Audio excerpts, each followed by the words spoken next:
এই সংসদে বাজেট উপস্থাপন করলাম, মুহাম্মদকে কারাগারের ভিতরে বন্দী করা লাগবে। মুহাম্মদকে কি করা লাগবে? কারাগারের ভিতরে বন্দী করতে হবে। এটা শুধু কাজ, কারণ বন্ধ করলে মুহাম্মদের কোরআন প্রচারণা বন্ধ হয়ে যাবে, আমাদের নেতৃত্বও ঠিক থাকবে। কথা ঠিক কিনা বলে? আজও বাংলাদেশের অবস্থা তাই হচ্ছে কি হচ্ছে না? কারণ সরকার মনে করে এদেশের আলেমওয়ালাদেরকে যদি বন্ধ করা যায় আমাদের নেতৃত্ব ঠিক থাকবে। এটা হবেও হবে না, হবে না। এরা হলো মুসলমান, যদি ঠিক মতো লাগে কোরআন পাগল করা যারা বান্ধ হবে, কোরআনের কথা চলবে। এদেরকে যতই জেলখানার ভেতরে আটকাও না কেন, কোনদিন এই কোরআন তোমরা বন্ধ করতে পারবে না। কি বলেন, পারবে? করো না, কারণ কোরআনের কথা কার কথা? আল্লাহর কথা। এই আলেম সমাজকে বন্ধ করে ক্ষমতা ঠিক একটা, এটা কারো দাদার দেশ নয়, এটা হলো ওই আল্লাহর দেশ, এটা হলো শাহজালালের দেশ, এটা হলো শাহবন্ধমের দেশ। কথা ঠিক কিনা বলুন? শাহজালালের বাংলাদেশ, শাহপরানের বাংলাদেশ, রহম করো আল্লাহ, রহম করো আল্লাহ। এখন এই সমস্ত কথা আলোচনা করলেই যারা ওই শ্রেণীর লোক, আবু জেহেল মার্কা লোক, হুজুর রাজনীতি করতেছে, বা সেই রাজনীতি করতেছে হুজুর, এই রাজনীতি বন্ধ করা লাগবে। আর বলতেছে এরাই হলো রাজাকার আর এরাই হলো জঙ্গিবাদ। বলে নাউজুবিল্লাহ। মাথায় টুপি মুখে দাড়ি লোকে জঙ্গিবাদী কয়, বলবিরে তো জঙ্গিবাদী অগ্রবাদী নয়। কথা ঠিক কিনা বলুন? আমি কি করি উপায়, আমরা দুঃখের সীমা নাই, বলবিরা তো জঙ্গিবাদী অগ্রবাদী নয়, মৌলবীরা তো জঙ্গিবাদী অগ্রবাদী নয়। মাথায় টুপি মুখে দাড়ি লোকে জঙ্গিবাদী কয়, মৌলবীরা তো জঙ্গিবাদী অগ্রবাদী নয়। কথা ঠিক কিনা বলো? তাদেরকে জঙ্গিবাদী করো, যারা জঙ্গিবাদী নাম করে তাই হলো বড় জঙ্গিবাদী। কথা ঠিক কিনা? আমাদের দেশে কোন বুদ্ধিজীবী যখন মারা যায় তখন আমরা বলি যে হাই একটা জ্ঞানের ভান্ডার গেল। আমি মনে করি একটা শয়তান চলে গেল। কারণ আবু জেহেলের আগের নাম কি ছিল? আবুল হাকাম। আর যখন ইসলাম বুঝলো না, ইসলাম না বুঝার কারণে তার নামটা কি বলাইলো? আবু জেহেল। মূর্খতার দিকে। কথা ঠিক কিনা? কোথায় ইসলাম বুঝতে হবে ভাই। এই জন্য জেলখানার ভিতরে মুহাম্মদকে আটক করা লাগবে। তোমরা এই সংসদ বাজেটের পক্ষে যারা হা আছে তারা হা বলো।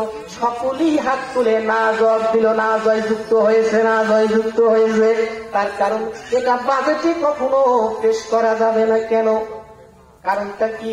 দেখেন একটা কাপের মানুষের মাথায় কি বুদ্ধি তাদের আসলো যে মুহাম্মদকে যদি কারাগারে যদি বন্দী করো, এই কারাগারের ভিতরে মুহাম্মদ ইসলাম প্রচার করবে। ইসলাম প্রচার করার কারণে আজকে মুহাম্মদ সারা আরবের লোকদেরকে মুসলমান বানাইবে। ভয় কি দেখছেন? আর আমাদের দেশের সরকারের ভয় নাই, কারাগারে বন্দী করো। আবু জেহেলের মতো মানুষ মুহাম্মদকে কারাগারে বন্দী করতে পারলো না, আর এরা কেমন আবু জেহেল আলেমওয়ালাদেরকে কারাগারে বন্দী করে রাখে। তাহলে বোঝা গেল এরা আবু জেহেল না, আবু জেহেলের দাদা। আবু জেহেলের কি দাদা? চিন্তা করতে হবে। কলিজার মুসলমানেরা একটু বুঝতে হবে আমাদেরকে। এই জন্য হক কথা বলতে হবে। অনেক মানুষ কয় হক কথা যদি না বলতে পারে ইমামতি ছেড়ে দাও। আমার ভয় করে হুজুর হক কথা বলে ইমামতি থাকে কি নাই থাকে, আগে চিন্তা। আরে হক কথা না বলতে পারো, না বললে ইমামতি বাদ দিয়া তুমি রিক্সা চালায় খাও। কি চালায় খাও? রিক্সা চালায় খাও। এক রিক্সাওয়ালার কথা বলা হাতে ওই গান শুরু করে দিলে কি, ওই সারা জীবন ভ্যান চালাই খাবো বলে বেটা, ভালো কথা কহ। কি কবি ওই আল্লাহ তোমার জান্নাতেই যাব, বলেন আল্লাহ তোমার জান্নাতেই যাব। কোরআন হাদিস দিয়া আমাদের রাষ্ট্র চালাইব, আল্লাহ তোমার জান্নাতেই যাব, আল্লাহ তোমার জান্নাতেই যাব। কোরআন হাদিস দিয়া আমাদের ইউনিয়ন চালাইব, আল্লাহ তোমার জান্নাতেই যাব, আল্লাহ তোমার জান্নাতেই যাব। চিৎকার করুন মারহাবা। ভাই রাগ করতেছেন? তাহলে 1 নম্বর বাজেট আবু জেহেলে নাকচ হয়ে গেল। কি হয়ে গেল? তাহলে 2 নম্বর বাজেট দারুণ ময়দান বৈঠকে সংসদখানা আবু জেহেল উপস্থাপন করলো, আর একটি লোকা মুহাম্মদকে হত্যা করো। ধরে বলেন কি? হত্যা করতে হবে, কারণ হত্যা করতে পারলেই মুহাম্মদ দুনিয়াতে বিদায় হয়ে যাবে, আর মুহাম্মদ কোনদিন কোরআন প্রচার করতে পারবে না। আপনাদের কৌশল কি দেখেন? এবার দেখেন হত্যা করার বাজেট যখন উপস্থাপন করলো, সকলে আবু জেহেল বললেন, যারা এই বাজেটের পক্ষে সাপোর্ট দিবা তারা তোমরা একটু হা বলো। সকলেই না জয় দিল, না জয়যুক্ত হলো, না জয়যুক্ত হলো। মুহাম্মদকে কখনো হত্যা করা যাবে না। কেন হত্যা করা যাবে না? আবু জেহেল বললেন, আবু তালেব যদিও তিনি ইসলাম ধর্ম গ্রহণ করেন নাই, কিন্তু মুহাম্মদকে অতি ভালোবাসত তার চাচা। পিতার অবর্তমানে অভিভাবককে চাচা, কথা ঠিক কিনা? পিতার অবর্তমানে অভিভাবককে তার চাচা। আবার অনেক সময় বাবা মার কথাও অমান্য করে।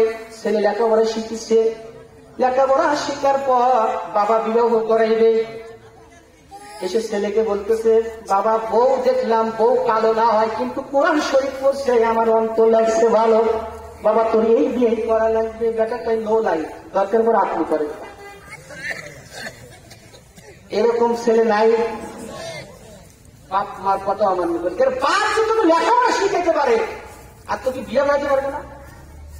তো আপনার বিয়ের চিন্তা করেন না, ওটা আমার আগেই সেট করা আছে। বাবা মারা গেল, আবু তালেব তার চাচা তাকে ভালোবাসত। আবু জেহেল বলল, আবু তালেব যতদিন বেঁচে ছিল মুহাম্মাদের গায়ে আমরা একটা সোরার পেটন দিতে পারি নাই, এই ভয়ে।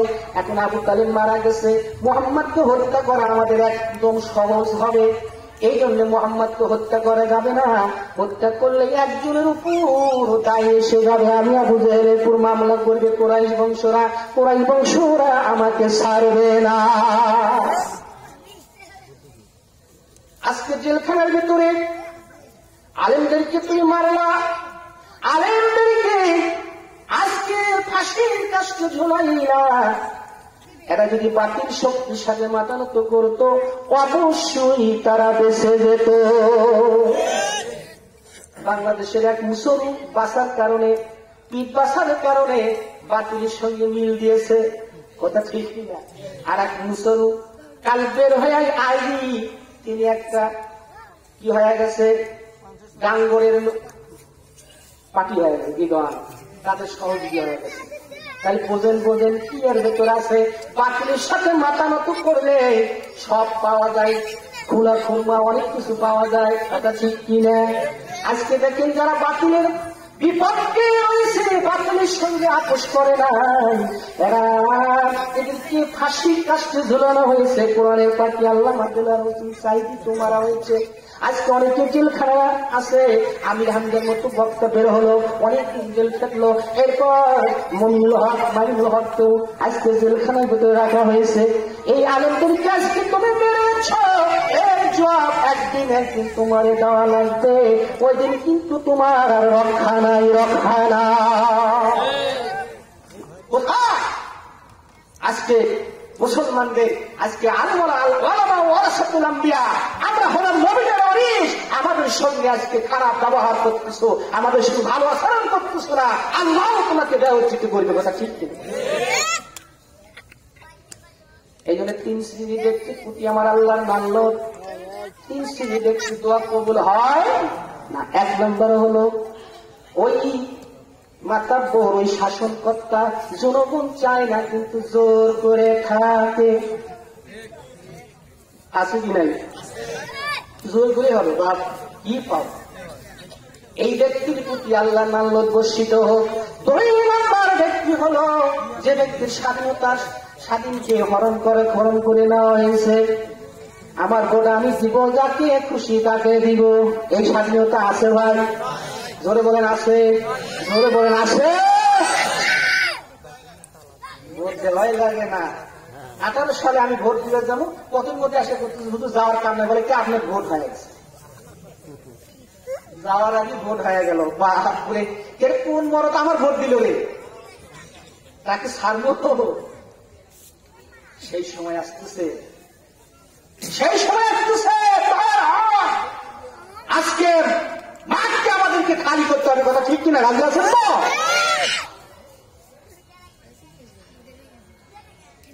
যতই বিপদ আসুক না কেন, যতই বিপদ আসুক না কেন, যতই জুলুম আসুক না কেন আমাদের উপর, শহীদেরই মর্তবা নিয়ে ময়দানে লড়িব, কথা ঠিক কিনা?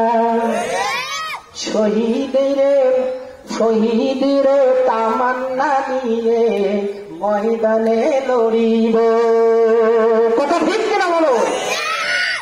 এই জন্য মরতে মুজাহিদ হয়ে আমাদের হতে হবে, সিংহের মতো আমরা 1 সেকেন্ড 1 মিনিট বাঁচতে চাই, কথা ঠিক কিনা বলো?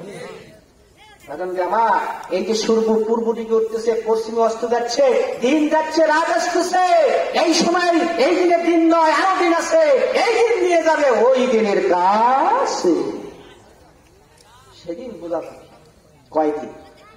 তাহলে আবু জেহেলের মতো রসুলকে হত্যা করার বাজেটটা নাকচ হয়ে গেল, হত্যা করার সাহস পেল না।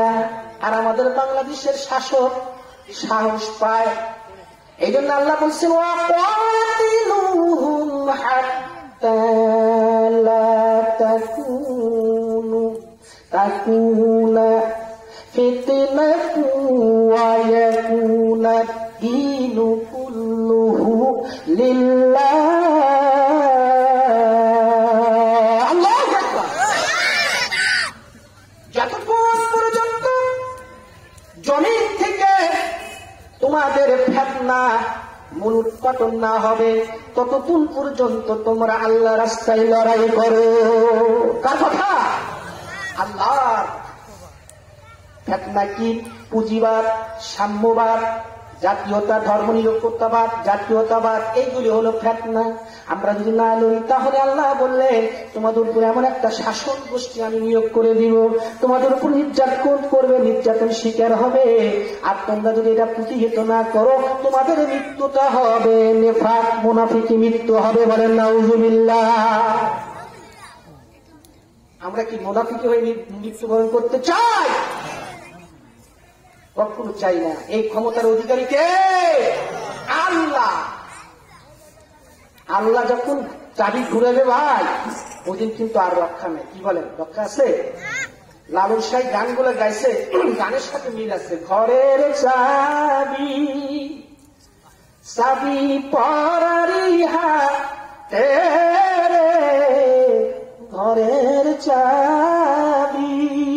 চাবি কি আমার হাতে আছে? কার হাতে? আল্লাহর হাতে। আব্দুল আলিম সাহেব গান গাইছে, পরের জায়গা পরের জমি ঘর বানায় আমি রই, আমি তো সেই ঘরের মালিক নই। কিসের করাই, কিসের টাকা পড়ি? আয়াতের গাত্তার সাথে আল্লাহ বললেন তাবারাকাল্লাযী বিয়াদিহিল মুলক ওয়া হুয়া আলা কুল্লি শাইইন কাদির।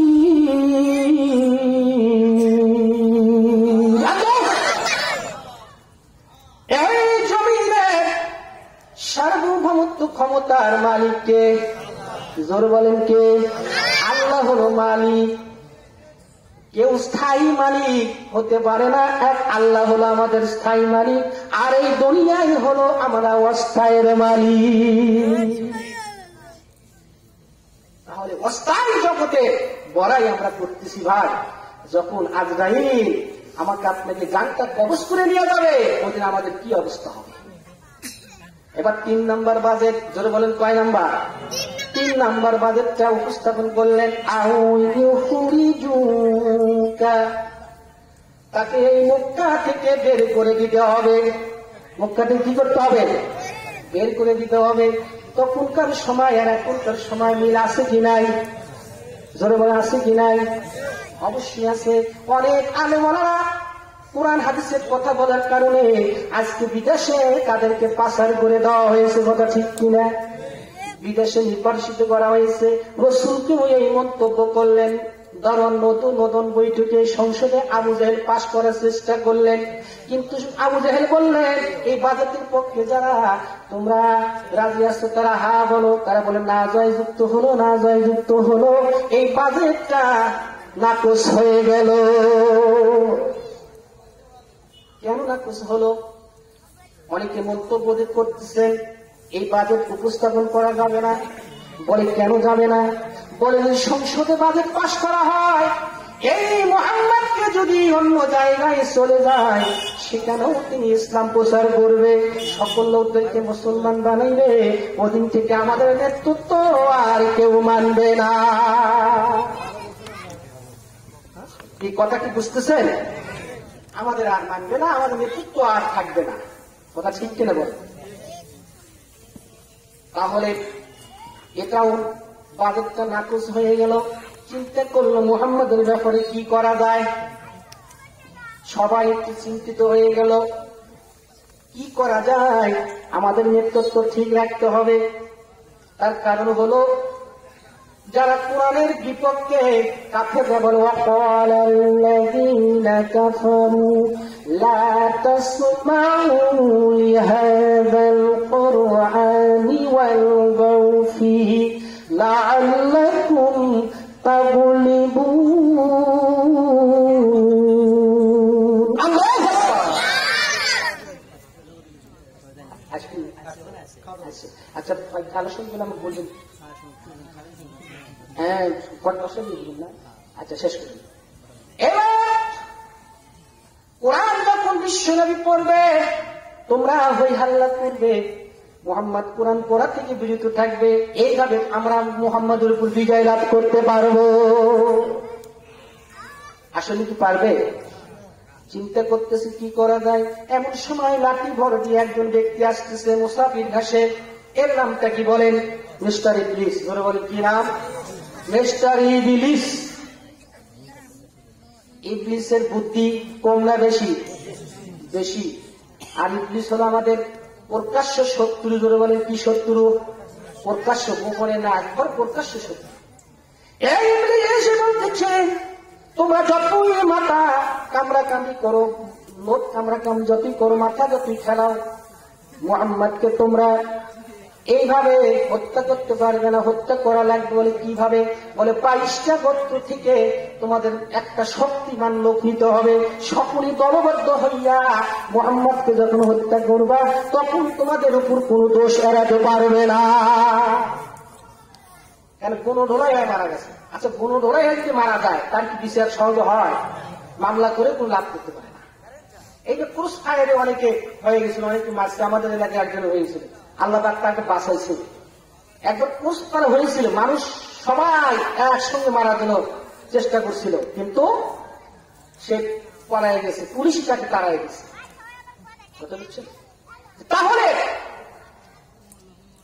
আজকে দেখেন সেই শয়তান বুদ্ধি দিল, তোমরা এই বুদ্ধি করো। সকলেই একমত হইয়া হাতে তুড়ি দিল। হাতে তুড়ি দেওয়া এটা কার কাজ? ধরে বলেন শয়তানের কাজ। ধরে বলেন কার কাজ? শয়তানের কাজ। হাতে তুড়ি দিয়া সংসদে বাজেট উপস্থাপন করলো যে হ্যাঁ সব লোক মিলা মুহাম্মদকে একসাথে গিয়ে মুহাম্মদকে হত্যা করা লাগবে। আল্লাহ কি পেরেছে? মানে তারা কি পেরেছে? আল্লাহ বলছেন তারা চক্রান্ত করলো। আল্লাহ হলো বড় চক্রান্তকারী, আল্লাহ হলো সবচেয়ে বড় চক্রান্তকারী। যতই তোমরা চক্রান্ত করো মুহাম্মদকে তোমরা হত্যা করতে পারবে না। আল্লাহ হলো বড় কৌশলকারী, আল্লাহ সবচেয়ে বড় চক্রান্তকারী। আল্লাহ হলো সবচেয়ে চক্রান্তকারী, কৌশলকারী। যাই হোক, হ্যাঁ আচ্ছা, প্রধান বক্তায় আগে না যারা আপনারা এই বিষয়ে ঘোরাফেরা করছেন অতি তাড়াতাড়ি এসে প্রধান বক্তা 10-5 মিনিটের মধ্যে সেটা মঞ্চে আসবেন। তাই আপনারা এই বিষয়ে ঘোরাফেরা করছেন, প্রধান বক্তার আকর্ষণে আসেন, এই জন্য তাড়াতাড়ি চলে আসেন, তাড়াতাড়ি চলে আসুন। এরপরে এই বাজেটটা উপস্থাপন করার পর আমার আল্লাহ নবীকে জানাই দিল, হো নবী আর দেরি করো না, তুমি এক্ষুনি মক্কা থেকে মদিনায় চলে যাও। বিশ্ব নবী আলীর বাড়িতে গেলেন, আলীকে বললেন, আলী তুমি আমার বিছানায় শুয়ে থাকবে আর কাফেররা আমাকে ভেবে তোমাকে মেরে ফেলবে, তো রাজি আছো? আলী চোখের পানি ফেলে কাঁদতে আর কয়, ইয়া রাসূলুল্লাহ, ইয়া হাবিবাল্লাহ, আমার জীবন যে দিব আপনার জন্য, আমাকে মেরে ফেলবে, আমি আপনাকে ভেবে এটা আমি চাই আপনি দুনিয়াতে বেঁচে থাকেন, আপনার জীবনের পরিবর্তে আমি আলী আমি জীবন দিয়ে দিব।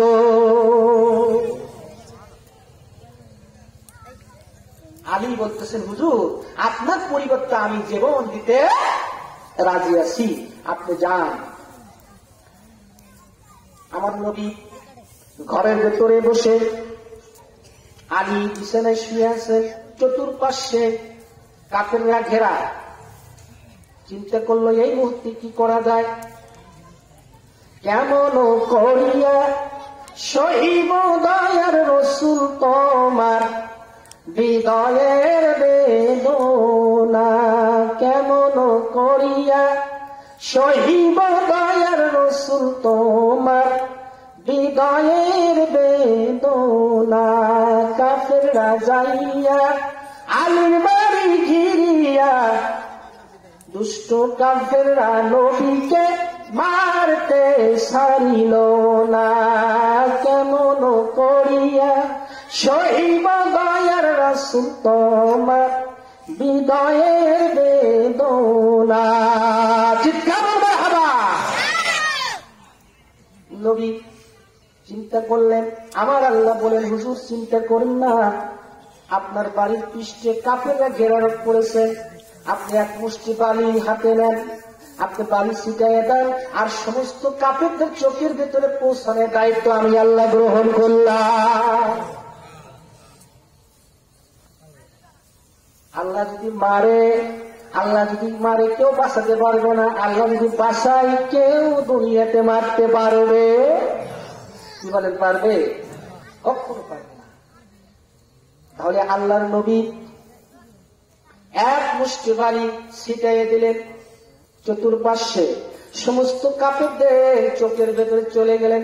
কিতাব আছে সমস্ত কাফেরদের চোখের ভেতরে একটু মরিচের ঝাল লাগছে, বালি ঝাল লাগার কারণে তারা চোখ জ্বলতেছিলেন। এমন সময় আমার নবী সেখান থেকে বের হয়ে গেছে। সুবহানাল্লাহ।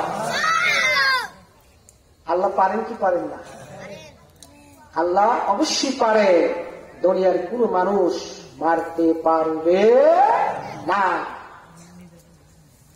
আমার নবী বের হইয়া খানায় কাবা, যেটা হলো বাইতুল্লাহ শরীফ, এই মসজিদগুলির টুকুরা, এই বাইতুল্লাহ শরীফের নিকটে যাইয়া খানায় কাবাকে লক্ষ্য করে বলতেছে, ও খানায় কাবারে, আমার ইচ্ছা ছিল তোর খেদমত করব, কিন্তু তোর জাতিরা আমাকে দেশে থাকতে দিল না। আমার মন চাই আমি এখানে থাকবো, আমার জন্মভূমিতে থাকবো, আমি জন্মভূমি ছেড়ে কখনো যাইব না।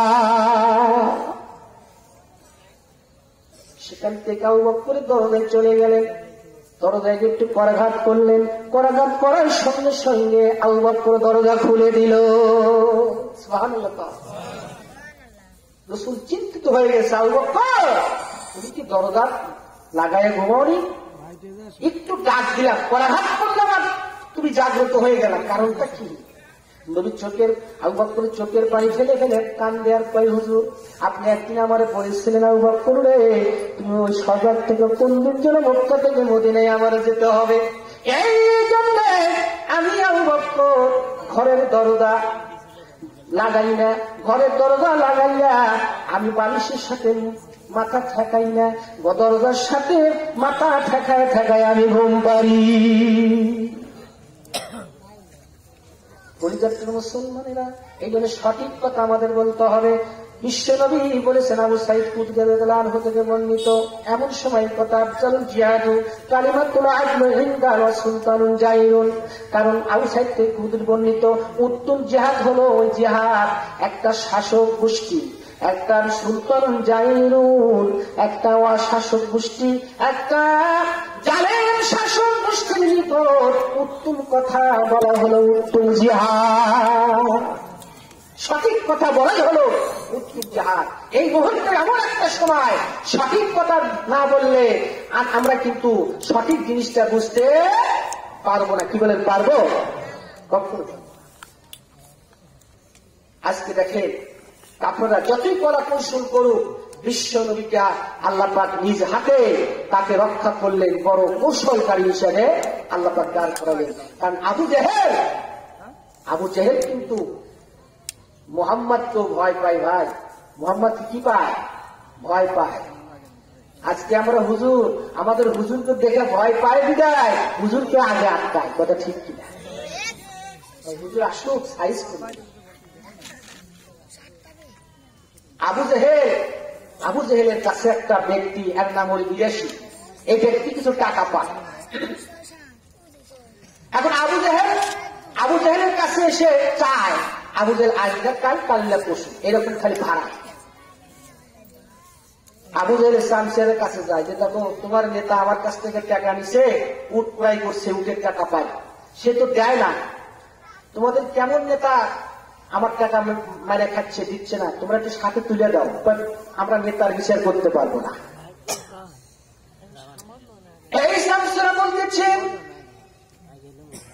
তবে তোমাকে একটা কথা বলি, ওই যে দেখতেছ খানাই কাবা, ওই খানাই কাবার ভিতরে একজন লোক আছে, তার নাম হলো মোহাম্মদ।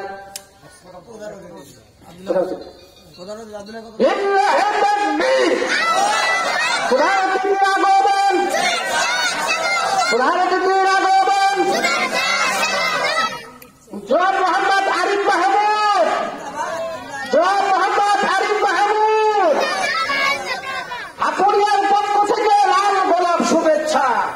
মারহাবা।